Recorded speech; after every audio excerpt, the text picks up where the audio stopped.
కర్నూలు జిల్లాలోని ప్రసిద్ధ పుణ్యక్షేత్రమైన మంత్రాలయం శ్రీ గురు రాఘవేంద్ర స్వామి మఠం గురువారం భక్తులతో కిటకిటలాడింది. నూతన ఆంగ్ల సంవత్సరం సందర్భంగా దేశ నలుమూలల నుంచి వేలాది మంది భక్తులు మంత్రాలయానికి తరలివచ్చారు.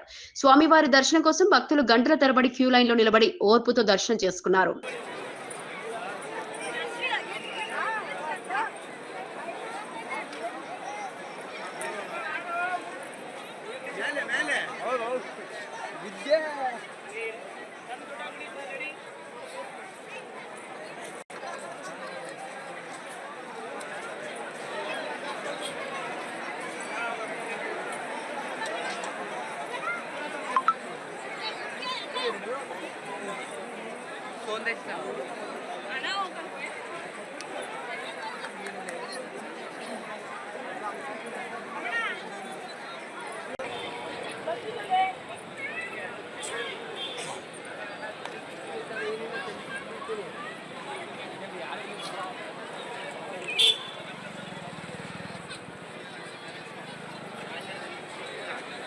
నాలుగు వేలు అనుకునేదంట.